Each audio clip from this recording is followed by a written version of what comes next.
শুরু থেকেই ধোঁয়াশায় বলিউড অভিনেত্রী কঙ্গনা রানাউত পরিচালিত ও অভিনীত ইমার্জেন্সি গত বছর মুক্তি পাওয়ার কথা থাকলেও সেন্সর বোর্ডের নিষেধাজ্ঞার কারণে তা স্থগিত হয়।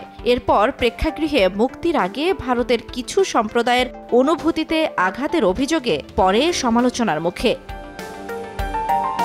এবার সব বাধা পেরিয়ে আগামী 17 জানুয়ারি প্রেক্ষাগৃহে মুক্তি পেতে চলেছে কঙ্গনার ইমার্জেন্সি। কিন্তু বিতর্ক এখনো অব্যাহত, কারণ কঙ্গনার ইমার্জেন্সি বাংলাদেশে করা হয়েছে নিষিদ্ধ। কিন্তু কেন?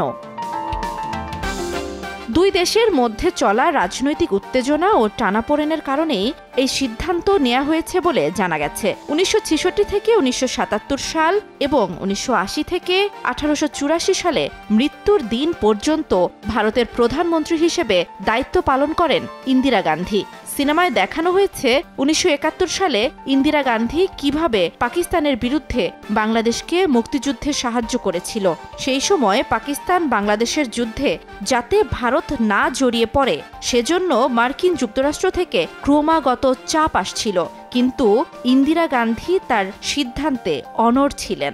নিউ সানসিল্ক ব্ল্যাক শাইন, নজর কাড়া শাইন চুলের নাম্বার 1 চয়েস। এছাড়া 1975 সালে ইন্দিরা গান্ধীর সময় ভারতে জরুরি অবস্থা চালু হয়েছিল, যা রাজনৈতিকভাবে অস্থিতিশীল করে তুলেছিল দেশটিকে। কঙ্গনার সিনেমায় ভারতের রাজনীতি ও সমাজনীতির একটা অন্ধকার দিক ফুটে উঠেছে। এদিকে গত 5 আগস্টের পর থেকে স্বাভাবিক নেই বাংলাদেশ ভারতের সম্পর্ক।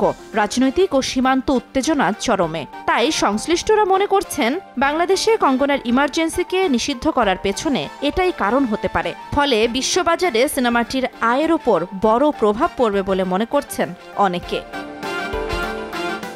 জান্নাতুল দোলনা, সময় সংবাদ।